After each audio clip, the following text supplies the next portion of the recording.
विहार चल रहा था। पूज्य गुरुवर चंद्रगिरी डोंगरगढ़ तीर्थ क्षेत्र से रायपुर होते हुए जगदलपुर जा रहे थे। जगदलपुर सुदूर वादियों में बसा हुआ एक ऐसा सुंदर सा शहर है, पूरा चंडीगढ़ के स्टाइल पे बसा हुआ है। केशकाल की एक घाटी पड़ती है वहाँ पर। उस केशकाल की पूरी घाटी को पार करके ऊपर चढ़ के जैसे ही रिलैक्स मोड पर रोड आई, वैसे ही बगल से एक ट्रक निकला। ट्रक के पीछे लिखा था, बुरी नज़र वाले तेरा मुंह काला। आचार्य श्री जी ने उस स्लोगन को पढ़ा। लिखा था बुरी नज़र वाले तेरा मुंह काला, और पढ़ के मुस्कुरा करके 4 कदम चले नहीं कि पूज्य गुरुवर का चिंतन चालू हो गया। तो पूछते हैं बगल वाले से कि ये 1 मिनट में बुरी नज़र लग जाती है क्या? ट्रक वालों ने ट्रक के पीछे लिखा है बुरी नज़र वाले तेरा मुंह काला। तो बोले 1 सेकंड में किसी को किसी की बुरी नज़र नहीं लगती। 1 मिनट किसी को आप घूर करके देख भी लेंगे तो भी किसी को बुरी नज़र नहीं लगती। बोले बुरी नज़र किसकी किसको लगती है? बोले जो जिसको निरंतर देखता रहता है।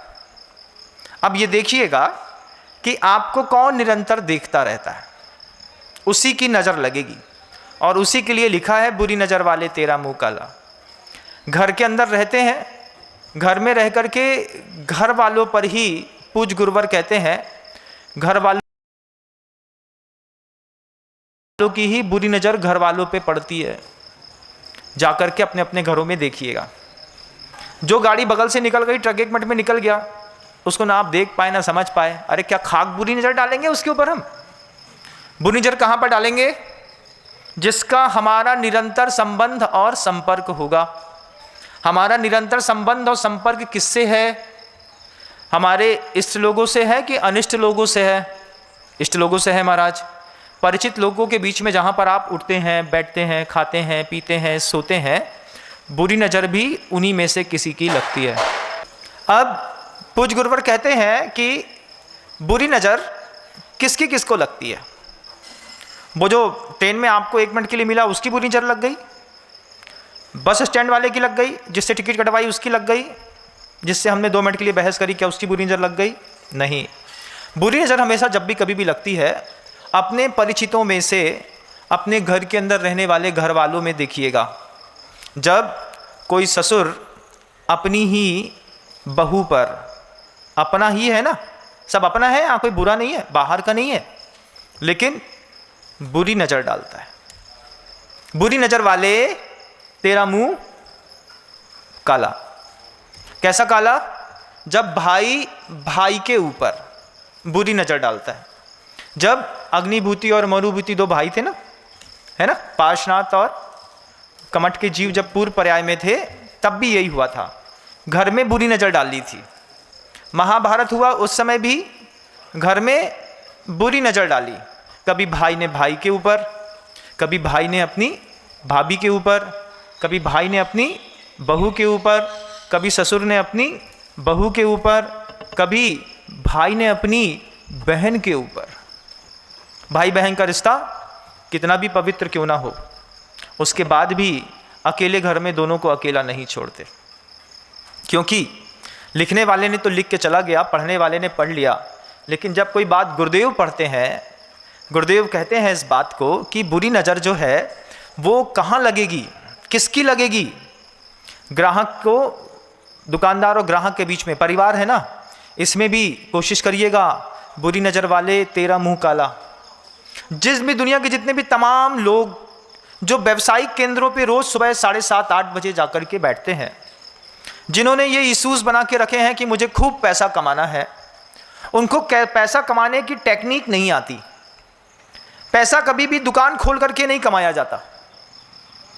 पैसे कमाने के लिए दुकान जरूरी तो है, लेकिन अगर आप ये सोचते हैं कि दुकान में बैठ करके हम दिन भर सुबह 7 से रात को 10 बजे तक बैठेंगे,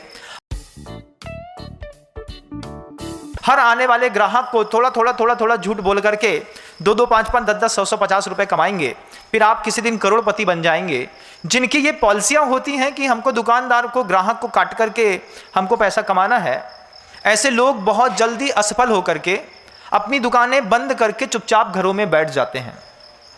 पैसा कैसे कमाया जाता है उसकी टेक्निक है बंधु, कि आपने मान लीजिए एक किराने की दुकान खोली है, आपने मान लीजिए एक हार्डवेयर की दुकान खोली है। उस किराने की दुकान हो या हार्डवेयर की दुकान हो, आप उस दुकान के निमित्त से जो ग्राहक आपके घरों के अंदर आते हैं, दुकान के अंदर आते हैं, उनसे सबसे पहले अच्छे संबंध बनाए जाते हैं। जब आपका आपके कस्टमर से अच्छा संबंध बन जाता है तो संबंध के पीछे धन भूसा के जैसा चुपचाप चला आता है। आप बड़ी बड़ी दुकानें, इंडस्ट्रियां चलाते हैं, आप देखिएगा कि कितने कस्टमर्स ऐसे हैं जिसके आपके पारिवारिक संबंध हैं, जिनके आपके बहुत अच्छे संबंध होते हैं, उनके पीछे, संबंधों के पीछे धन का विज्ञान है, धन के पीछे धन का कोई विज्ञान नहीं है। ग्राहक को दुकानदार कभी भी बुरी नज़र न लगाए। जब आप किसी ग्राहक को गलत प्रोडक्ट बेच देते हैं, गलत रेट पर बेच देते हैं, उस समय भी बुरी नज़र वाले तेरा मुंह काला। ये सबसे ज़्यादा काली पोती जाती है तो घरों के अंदर। गुरुदेव कहते हैं, पूछते हैं हम लोग से, हंस के मुस्कुराते हुए पूछ रहे थे कि बताओ ये बुरी नज़र क्या विरोधियों की लगती है? वे विरोधी भी तो कभी अपने रहे होंगे। उनके साथ, जिनके साथ आप हमेशा रहते हैं, जब कभी भी बुरी नज़र लगेगी आपको उन्हीं की लगेगी। अब वो चाहे स्कूल के टीचर हो, चाहे घर में रहने वाली कोई काम करने वाली बाई हो, चाहे माँ हो, चाहे भाई हो, चाहे पिता हो। तो फिर क्या करना चाहिए महाराज? एक छोटा सा संकल्प पूरी दुनिया के लोग अगर ले लें, षष्ठी और गृहस्थ जीवन कितना खूबसूरत हो जाएगा कि मैं अपने घर के लोगों को बुरी नज़र से नहीं देखूंगा। जिनको भी आप अपने घर का समझते हैं उनको मैं बुरी नज़र से नहीं देखूंगा। जैसे मैं दुनिया भर के जितने भी लोग मेरे पास आते हैं उनको मैं अपने घर का समझता हूँ। तो मैंने संकल्प किया है कि मैं दुनिया के किसी भी बंदे को बुरी नज़र से नहीं देखूंगा, क्योंकि मैं उसको अपना मानता हूँ। लेकिन साधु की मर्यादाओं में और आपकी मर्यादाओं में अंतर है। आपका राग द्वेष बहुत सीमित जगहों पर होता है। मैं और मेरा परिवार, मैं सुखी मेरा घर सुखी, हम दो हमारे दो, ज़्यादा हुआ तो एक, नहीं तो कभी कभार 3-4 हो जाते हैं तो बात अलग है, नहीं तो हम दो हमारे दो की पॉलिसियाँ चलती हैं। तो छोटा सा एक नियम जिंदगी को बहुत खूबसूरत बनाने के लिए, कि मैं अपने घर में किसी भी व्यक्ति को बुरी नज़र से नहीं देखूंगा। हमारे घर के अंदर काम करने वाले जो वर्कर्स हैं, हमारे घर के अंदर रहने वाली बहू हैं, बेटियां हैं, भाई हैं, पिता हैं, पुत्र हैं, मामा है, चाचा हैं, हमारे घर के अंदर रहने वाली गाय है, हमारे घर के अंदर रहने वाला मच्छर है, हमारे घर के अंदर रहने वाली छिपकली है। घर आप बनाते जरूर हैं, लेकिन वो घर सिर्फ आपका ही है ऐसा आप कह नहीं सकते, क्योंकि उस घर में आपके बिना भी बहुत सारे लोग रहते हैं। और जिस दिन आप ये चीज़ सोच लेंगे कि मैं अपने घर के अंदर रहने वाले मच्छर को भी बुरी नज़र से नहीं देखूंगा, क्योंकि बुरी नज़र वाले तेरा मुंह काला है, काला तो है, तो फिर मच्छर काला हो सकता है, आप तो गोरे हैं ना, तो फिर थोड़ा सा अच्छा उपाय क्यों ना किया जाए। अच्छा उपाय क्या कहता है कि हम शाम के समय ऑल आउट लगाने की अपेक्षा दोपहर में 4:30, 5, पौने 6 बजे थोड़ी देर के लिए अपने दरवाजे और खिड़कियों को बंद कर देते हैं। बंद कर देने से शाम के समय में जितने मच्छर घरों के अंदर प्रवेश करते हैं वे मच्छर प्रवेश नहीं करेंगे। आप बहुत कुछ स्थिति तक सेफ हो जाएंगे। घर के अंदर ऑल आउट, घर के अंदर किसी प्रकार का पेस्टिसाइड डालने से अच्छा है हम घर के अंदर मच्छरदानी लगा करके सोएं। फिर हमारे यहाँ वसुधैव कुटुंबकम वाली भावना घर के अंदर लगने लगेगी। मच्छर भी हमारे परिवार का सदस्य है, वो रहता है, अब वो आ ही गया है, हमारे आश्रित है, तो मारने का अधिकार क्या है। छोटी सी कोशिश है बंधुओं कि हमारे आश्रित जो भी लोग रहते हैं और हम जिनके आश्रित रहते हैं, हम उनमें से किसी भी चीज में बुरी नजर नहीं डालेंगे। अगर आपने ऐसा सोच लिया तो आपकी ये जिनायतन जो है ये सोने चांदी के ढेरों से लबालब भर जाएंगे। मान लीजिए आप जिनालय को अपना मानते हैं, हमारा जिनालय, इस पर बुरी नज़र नहीं डालूंगा मैं। अगर आप जिनालय पे बुरी नज़र नहीं डालेंगे तो जिनालय की 1 रुपये की भी संपत्ति खराब नहीं होगी बंधु। मंदिर की प्रॉपर्टियों पर जब आपकी दुकानें बनी हो, मंदिर की प्रॉपर्टियों पर आपके मकान बने हो और आप रह रहे हो, और जब आपको पता है इस बात को कि आज की डेट में इस दुकान की किराया मात्र 30,000 रुपये महीने का है, लेकिन हमने तो 80 साल पहले लिया था इसलिए हम 800 रुपये देते हैं।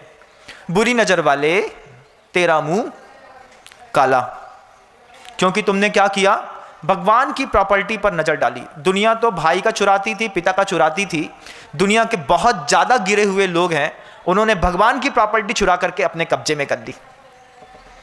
उनको थोड़ा सा मौका क्या मिला, उनने भगवान का भी गला काटना शुरू कर दिया।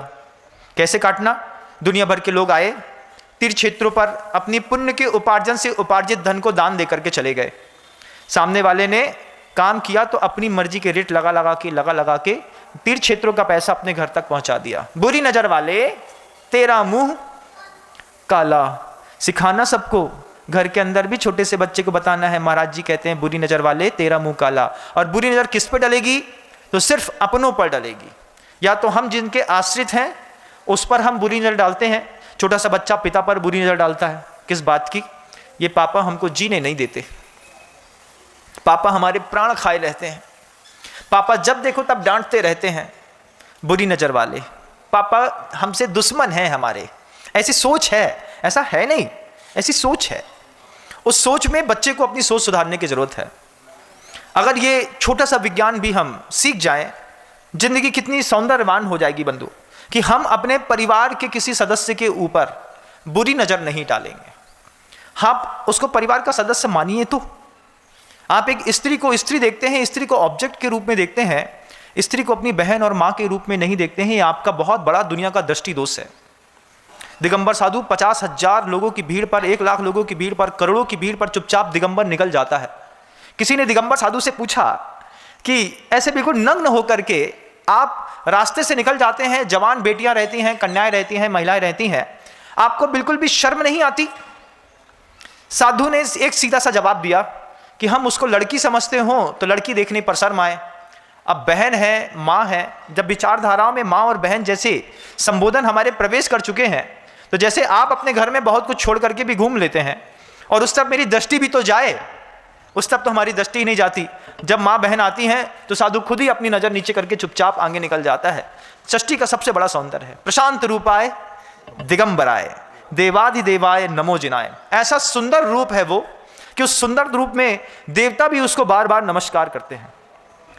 सिर्फ दिगंबर संप्रदाय में ही नहीं, हिंदू संप्रदाय में, वैष्णव संप्रदाय में, मुस्लिमों में भी दिगंबर साधुओं की परंपरा रही है। उन मुसलमानों में भी लिखा हुआ है, इसकी बात को कहते हैं कि तन की उरियानी से बेहतर है नहीं कोई लिबास। दिगंबर साधु के लिए कहा कि तन की उरियानी से बेहतर है नहीं कोई लिबास। ये वो जामा है जिसका कभी उल्टा और सीधा नहीं होता। कहीं से भी पहनो दिगंबर एक जैसा दिखाई देता है, लेकिन नजर लगती है, साधु को भी नजर लगती है।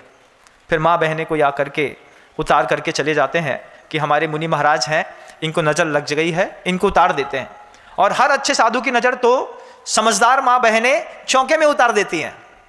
जैसे महाराज का आहार पूरा हुआ, जितनी देर में मुनि महाराज कायोत्सर्ग के लिए बैठे होते हैं, उतनी देर में जो माँ बहनें जिनके घरों में आहार हुआ होता है, वे चाकू वगैरह ले आती हैं, नमक मिर्ची ले आती हैं, जिसकी जो विधियाँ होती हैं। जितनी देर में साधु मुनिराज कायोत्सर्ग करके फुर्सत होंगे, उतनी देर में मैं अपने साधु परमेष्ठी की नज़र उतार देती हूँ, क्योंकि इनको भी किसी की नज़र न लगे। जैसे अपने घर के पुत्र की उतारते हैं, पति की उतारते हैं, पिता की उतारते हैं, ऐसे ही चौकों में जाकर के जब मुनि महाराज का आहार हो जाता है, आहार होने के बाद अरे महाराज इतनी साधना करते हैं, इतना तप करते हैं, इतना संयम ग्रहण करते हैं, इतना अच्छा उपदेश देते हैं, लोगों को संभालते हैं, कोई तो इनके बारे में भी बुरा सोचता होगा ना। तो अपनों में किसी की बुरी नजर न लग जाए, तो चौके में रोज माँ बहनें जाकर के वहां पे साधु की नजर उतार देते हैं। भैया अपने साधु हैं कि नजर उतार दो। तो उनको कहीं बाहर जाकर के दीपक की जरूरत नहीं पड़ती। जब आप भगवान के सामने आरती उतारते हैं, उस आरती से भी, अग्नि से भी बुरी नजर उतर जाती है बंधु। तो बुरी नजर वाले, तेरा मुंह काला। अपने आप को थोड़ा टटोल के देखिएगा कि हम अपने ही परिचितों के बीच में किसी पर बुरी नजर डाल करके बैठे हैं कि नहीं। आपको अपने अंतर्मन में अपराध बोध होगा बंधुओं इस बात का कि मुनि महाराज आप बिल्कुल सही बात कह रहे हैं। अपरिचित व्यक्ति की नजर कभी दुनिया में नहीं लगती। जब भी नजर लगती है परिचित व्यक्ति की ही लगती है। जब वो दूल्हा बन करके आपका बेटा तैयार होता है तो उस अच्छे बेटे को माँ की नजर लग जाती है। इसलिए अपने लड़के के विवाह में माँ कभी भी शादी में नहीं जाती। यहाँ बुंदेलखंड का ऐसा रिवाज है कि माँ जो है बारात में कभी भी माँ नहीं जाती, क्योंकि माँ ने बच्चे को शिशु से गर्भावस्था से पाला है, पोसा है, बड़ा किया है।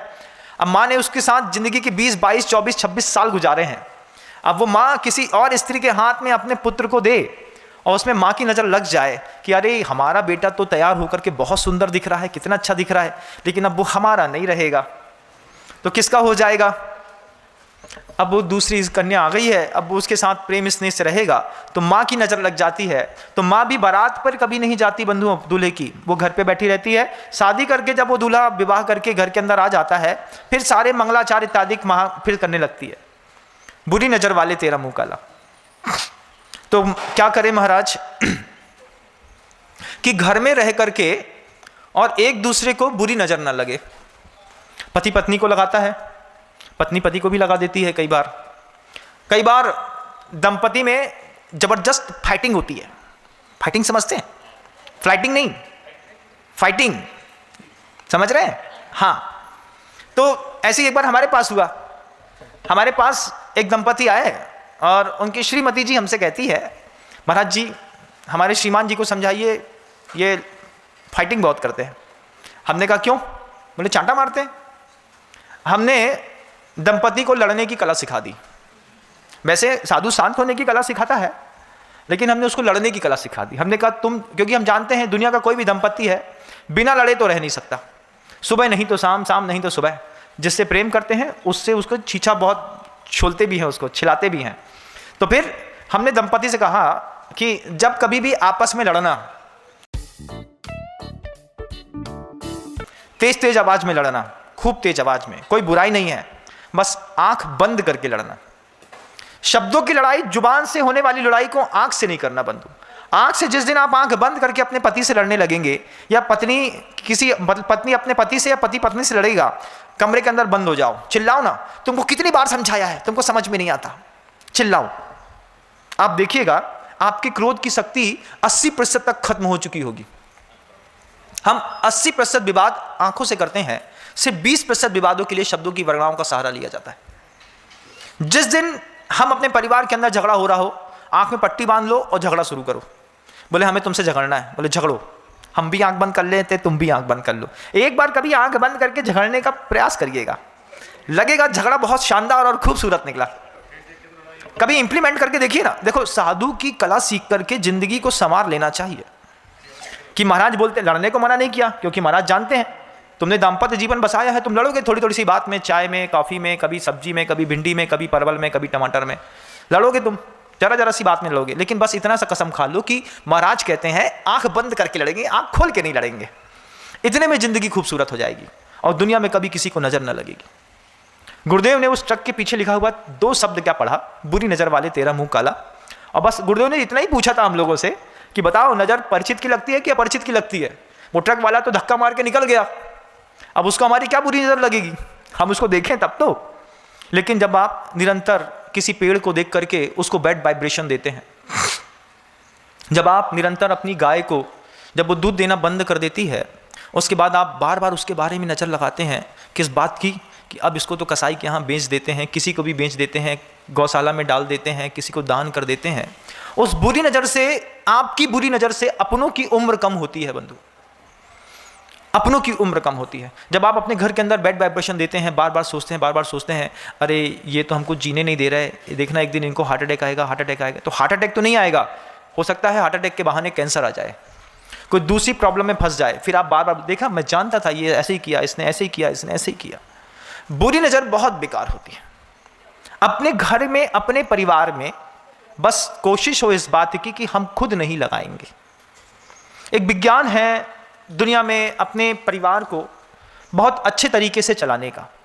जैन शासन इतने अच्छे शब्दों से, इतनी अच्छी व्यवस्थाओं से लबालब भरा हुआ है। उस जैन शासन के बारे में भागेंदु कवि जी ने बहुत अच्छे शब्दों में कहा है, यदि यावा गंगा विविध नय कल्लोल विमला बृहज ज्ञानाम भोभिर जगति जनताम या स्नपयति इदानीम पेशा बुध जन मरालय परिचिता, महावीर स्वामी नयन पथगामी भवतु में।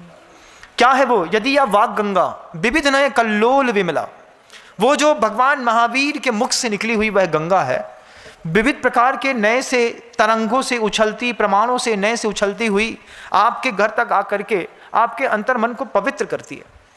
उस कल्लोलमयी माँ जिनवाणी का सहारा लेकर के अपने जीवन को समृद्ध करने के कुछ कला के सूत्र सीखना चाहिए। हर जगह परिवार को संभालने के लिए कछुआ काम नहीं आता, हर वक्त परिवार को संभालने के लिए लॉफिंग बुद्धा भी काम नहीं आता। आपने जब कभी भी अपने परिवार का एक बार तो वास्तु चेक जरूर कराया होगा।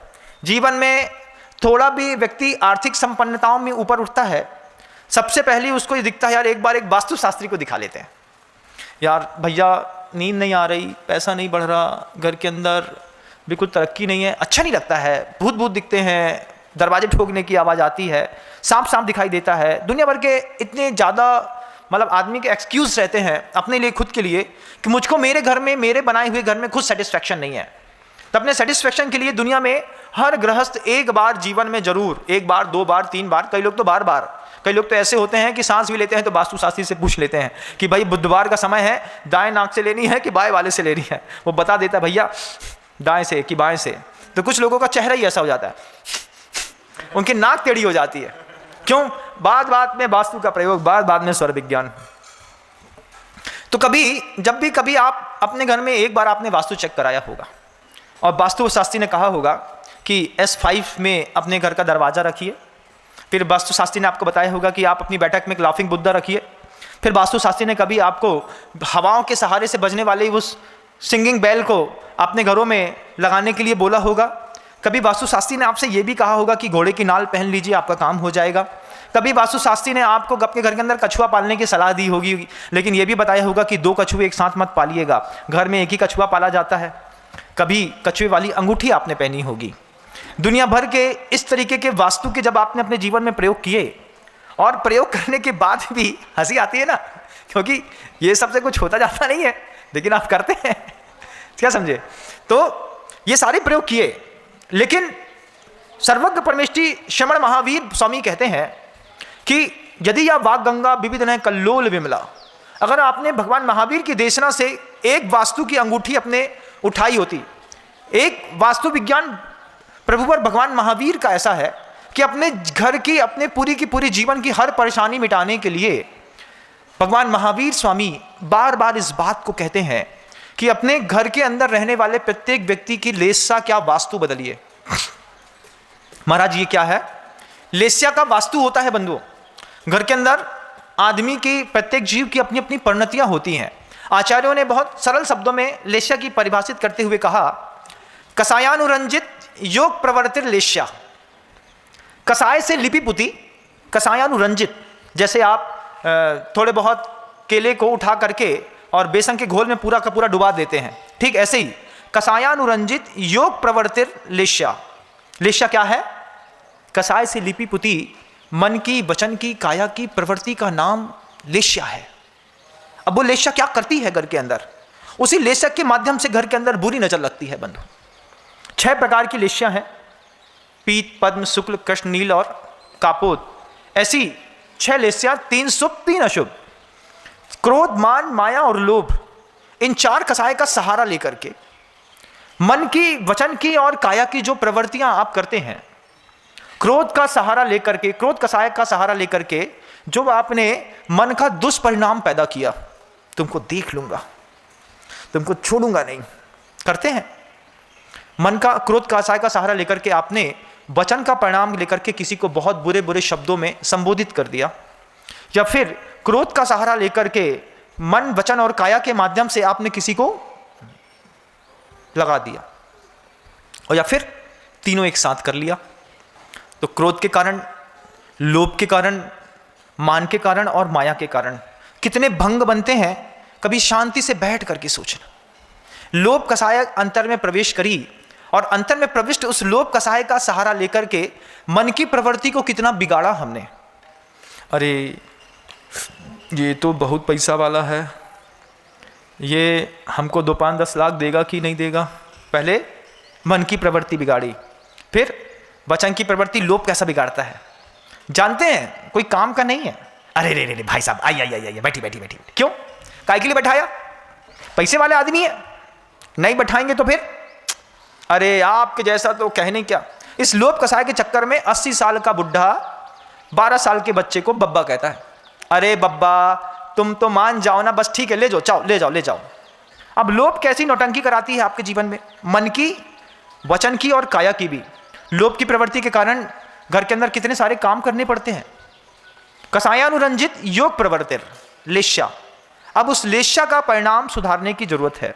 आचार्यों ने बहुत सारे उदाहरण दिए हैं, उसमें सर्वाधिक प्रसिद्ध आता है तो एक पेड़ का उदाहरण आता है कि 6 युवक जो हैं एक साथ निकल रहे हैं और एक अच्छे समृद्ध पेड़ में बहुत सारे आम लगे हैं और 6 के 6 युवकों के मन के अंदर आम खाने की इच्छा होती है, लेकिन उसमें सबसे निकृष्ट प्रवृत्ति वाला जो व्यक्ति है वो जब आम खाता है तो सबसे पहले कुल्हाड़ी उठा करके आम का पेड़ तोड़ देता है।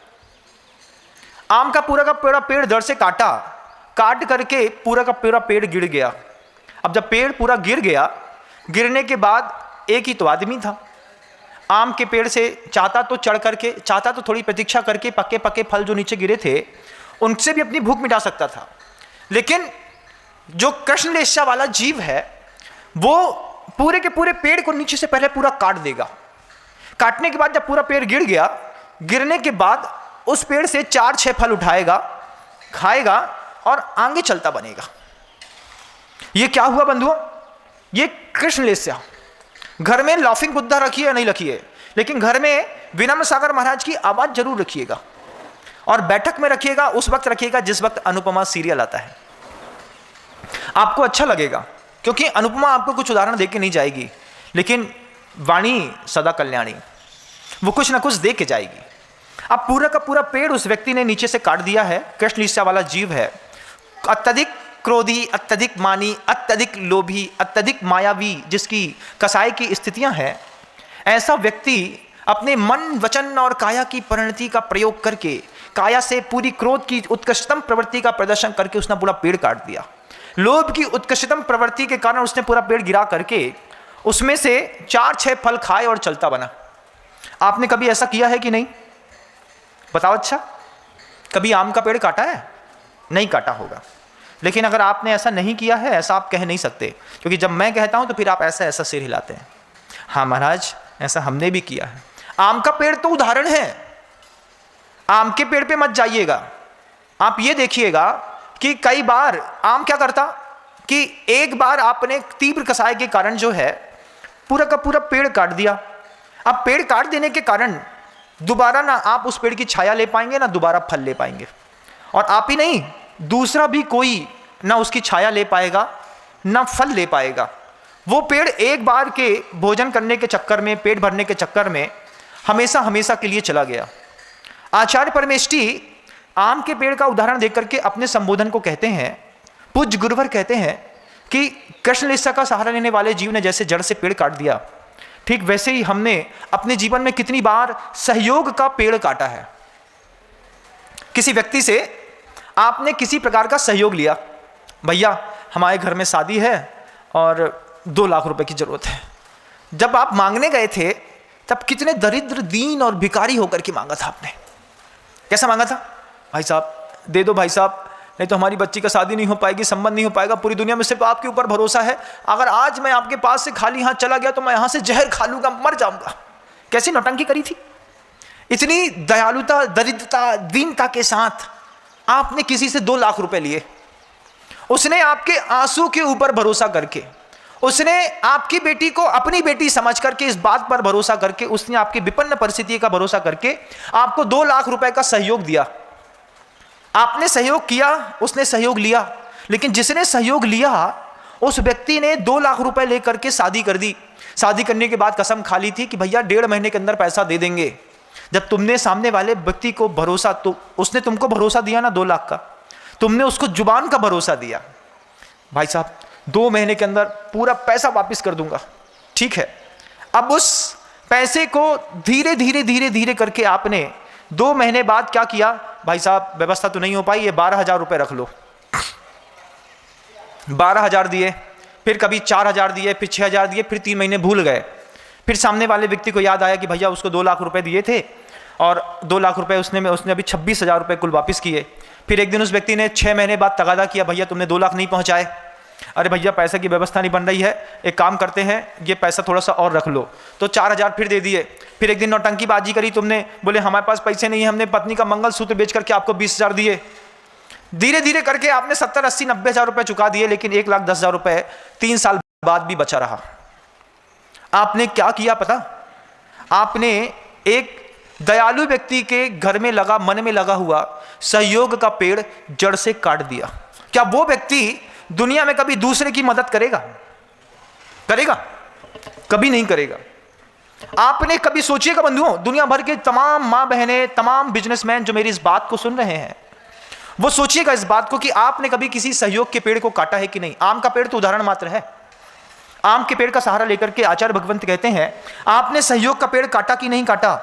जब किसी से आपने कमिटेड होकर के कहा था कि मैं ये काम टाइम ड्यूरेशन में इतने दिनों में पूरा कर दूंगा, और आपने जब वो काम अपनी टाइम ड्यूरेशन में पूरा नहीं किया, जब आपको लग रहा था ये टाइम ड्यूरेशन में पूरा नहीं हो पाएगा, 15 दिन पहले जाकर के बोलते भाई साहब 1 महीने की और छूट दे दो, गलती हो गई नहीं हो पाएगा, वो फिर भी मान जाता, उस पेड़ में फिर भी जान बची रहती। लेकिन आपने सहयोग का पूरा पेड़ काट दिया।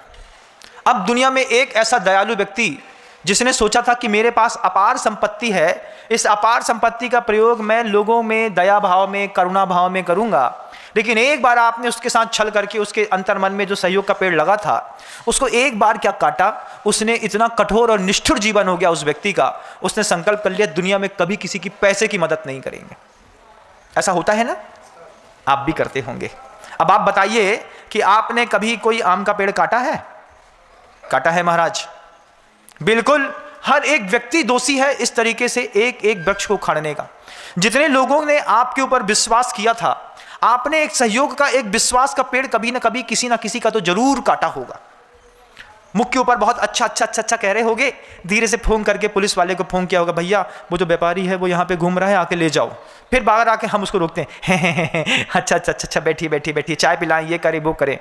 एकदम से पुलिस आई होगी और चला गया होगा। फिर जब वही अपराधी व्यक्ति बाद में छूटने के बाद जब तुम्हारे माथे में बंदूक फंसाएगा, तब तुम्हारे ऊपर भरोसा किया था, तुमने भरोसे का पेड़ क्यों काटा? भरोसे का, विश्वास का पेड़ कभी ना कभी हर व्यक्ति के पास एक बार कोई ना कोई विश्वास का पेड़ लगा करके जरूर जाता है। और जब विश्वास का पेड़ आपके जीवन में कोई लगा करके जाता है तो फिर आपकी जवाबदारी बनती है कि उसने हमारी भूमि पर विश्वास का पेड़ लगाया है, उस विश्वास के पेड़ को सिंचित करना, पोषित करना हमारा काम है। अगर इसके विश्वास का पेड़ हमसे टूट गया तो दुनिया में कभी ये किसी और के घर में जाकर के विश्वास का पेड़ नहीं लगाएगा। आपने सहयोग का पेड़ तोड़ा है।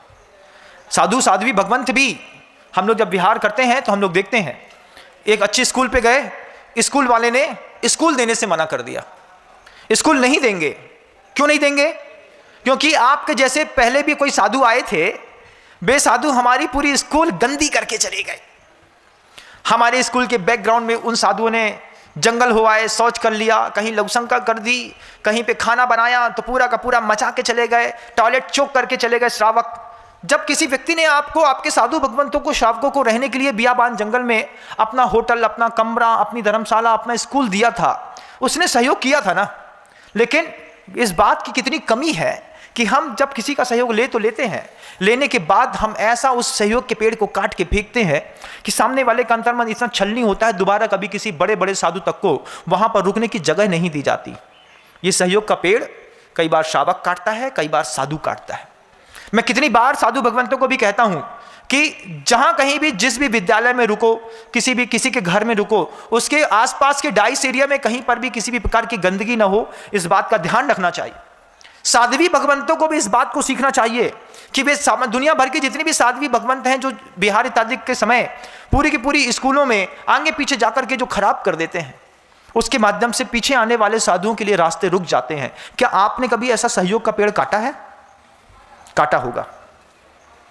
सहयोग का पेड़ कैसा काटा है लोगों ने कि वह दुनिया भर के लोगों को सौंदर्य, सुख और शांति प्रदान करने वाली वो माँ गंगा, एक बार उसका सहयोग ले लिया, बड़ी बड़ी इंडस्ट्रियां लगा ली गंगा नदी के तट पर, यमुना के तट पर। वो यमुना कोरोना के टाइम पे इतनी पवित्र और निश्चल और शांत हो गई थी कि आदमी यमुना के नीचे जाकर के अपना चेहरा देख सकता था। ऊपर से पत्थर नीचे दिखाई देते थे। कोरोना के 2 साल में यमुना में कोई भी प्रकार का बिल्कुल भी पॉल्यूशन नहीं था, लेकिन इंसान ने माँ यमुना का, गंगा का, नर्मदा का, गोदा का, इनका उपयोग तो किया, माँ का सहयोग लिया, पूरे जल का सहयोग लिया, पूरी इंडस्ट्री लगाई, पैसा कमाया, और पूरे के पूरे जितना भी इंडस्ट्री की गंदगी और केमिकल निकलता था, पेस्टिसाइड निकलता था, जंक निकलता था, पूरा का पूरा नदी में प्रवाहित कर दिया। आज दुनिया में गाना बन गया, राम तेरी गंगा मैली हो गई, पापियों के पाप धोते धोते। क्या हमने गंगा का सहयोग का वृक्ष नहीं काटा? आज उस गंगा में पलने वाली मछली को जब आप खाते हैं, जब आप यमुना में पलने वाली किसी भी जीव जंतु को, सी फूड्स को अपने भोजन का विषय बनाते हैं, तो इंडस्ट्री से बह करके आए हुए छोटे छोटे कणों को मछलियों की आदत रहती है। मछलियों की आदत रहती है कि पानी में साफ करने की, गंदे में रहती हैं तो साफ कर देती हैं। जब कभी भी आप स्पा सेंटर में जाएंगे, कभी आपने स्पा में कभी भी फिश स्पा लिया होगा, जब आप अपने फुट की पैडिंग कराने के लिए और आपने बहुत बड़े जार पे पैर डालते हैं और छोटी छोटी हजारों मछलियां आपके पैरों में लग करके आपकी जितनी भी डेड स्किन्स और सेल्स हैं पूरी की पूरी खा करके बिल्कुल पैर को बिल्कुल चिकना कर देती हैं। मछली की आदत है पानी को बिल्कुल साफ रखती है। अब उसी साफ पानी में, माँ गंगा के पानी में, यमुना के पानी में, गोदा के पानी में, नर्मदा के पानी में, जब बड़ी बड़ी इंडस्ट्रियों के लोगों ने, इंडस्ट्रियलिस्ट ने अपना पूरा का पूरा दोहन करके निकलने वाले जितनी गंदगी है वो पानी में बहा दी और गंगा में मिला दी, सारी मछलियों ने खा ली, सारी मछलियों को आपने खा लिया। उसमें रहने वाले और भी जो सी के जो और भी अलग स्पीसीज रहते हैं उनको आपने खा लिया। अब धीरे धीरे क्या हुआ कि कारखाने में जो जहर निकला था मछली का माध्यम बना करके आपके शरीर के अंदर आ गया। अब महाराज से जाकर के बोलते हैं, अरे महाराज हमारे पेट में लीवर का कैंसर हो गया, आंतों में कैंसर हो गया, किडनी में कैंसर हो गया, रीढ़ की हड्डी में कैंसर हो गया, बोन मैरो ट्रांसप्लांट कराना है, आंख की ज्योति चली गई है, गठिया बाद हो गया है, जगह जगह डॉट्स बन गए हैं। इनके पीछे क्या है? वो जो सहयोग का पेड़ प्रकृति ने आपके लिए लगाया था, आपने अपनी कृष्ण लेशा का प्रयोग करते हुए 4 फल खाने थे, अरे गिरे हुए फल को खा के काम चला सकते थे, तुमने पूरा का पूरा सहयोग का पेड़ ही गिरा दिया। जिस व्यक्ति से हमने सहयोग लिया, अंतिम अवस्था में कभी भी उसको सहयोग देने की हमने भावना नहीं भाई। ट्रेन में भी देखिएगा, मूंगफली के छिलके चाहे तो खिड़की से बाहर भी फेंक सकते हैं, लेकिन लोकल ट्रेनों में, जनरल डिब्बों में पन्नी में अगर मूंगफली रखी है तो उसी मूंगफली को खाली करके आप उसमें भी पन्नी के छिलके भर के एक साथ भी आप बाहर रख सकते थे, लेकिन कभी आपने ऐसा नहीं किया।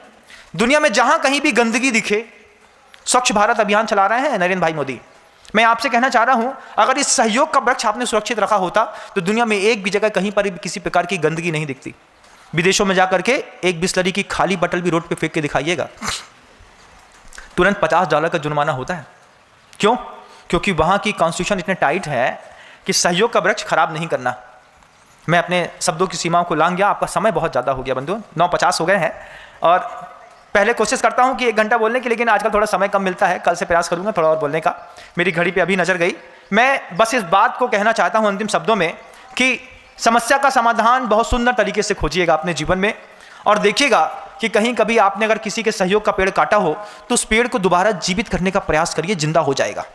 किसी का पैसा मार लिया हो, किसी की रकम मार ली हो, किसी बच्चे को परेशान किया हो, घर के अंदर बुरी नजर डाली हो, घर के अंदर का पैसा चुराया हो और अपने ही घर में घात लगाया हो, जाकर के सिर्फ कन्फेस करने की जरूरत है। आप अपने माता पिता से कह दीजिएगा, पैसा मैंने चुराया था, गलती हो गई, दोबारा नहीं करेंगे। ये विश्वास का पेड़ घर के अंदर लगाइए, और घर के अंदर जो आपने सहयोग का पेड़ काटने की कोशिश कर दी है कि पिताजी बैठे हैं तो हम नहीं करेंगे, ऐसा नहीं करेंगे। जिस भी संस्था में, जिस भी संघ में, जिस भी समुदाय में, जिस भी कम्युनिटी में, किसी भी सोसाइटी में अगर सहयोग का पेड़ नहीं लगता है, वो सोसाइटी, वो कम्युनिटी, वो संस्था, वो संघ बहुत देर तक टिक नहीं पाता। विभाजन उसमें निश्चित होता है, निश्चित। किसी भी संघ का कोई सदस्य हो, साधु भी क्यों ना हो, लेकिन अगर वो सहयोग का पेड़ नहीं लगाता है तो विभाजन संभव है, होगा ही होगा, क्योंकि आपने सहयोग का पेड़ काटा है। अपने अगर आपके जीवन में ऐसा लगता हो कि हमसे भी ये गलती हो गई है, तो उद्बोधन के माध्यम से अपनी गलती सुधारने का प्रयास करिएगा। एक विश्वास का खूबसूरत पौधा लगाइए, सहयोग का एक पेड़ लगाइए, और जिसके ऊपर का हमने विश्वास तोड़ दिया है, लेकिन हमको याद है कि हमने उस दिन आपका विश्वास तोड़ दिया था, अपने प्राण छोड़ने से पहले उस विश्वास के पौधे को दोबारा एक बार प्राणदायी शक्ति देने का प्रयास करिएगा। अपने अपराध सिर्फ गुरुओं के सामने कहने पर ही खत्म नहीं होते बंधुओं, कई बार अपने परिवार के लोगों के बीच पर कहने का भी हमारे जीवन में और सुंदरता आती है। अगर इस तरीके की बुरी नज़र आपने अपने जीवन में या अपनों के जीवन में लगाई हो तो बुरी नज़र वाले तेरा मुंह काला, अहिंसा परमो धर्म की। भगवंत गुरुदेव श्री विद्यासागर जी। जा वाणी के ज्ञान से सूझे लोकालोक, सो वाणी मस्तक नमु सदा देथों धो। माँ जिनवाणी भारती तो है जपो दिन रैन, जो तेरी शरणा गहे सो पावे सुख।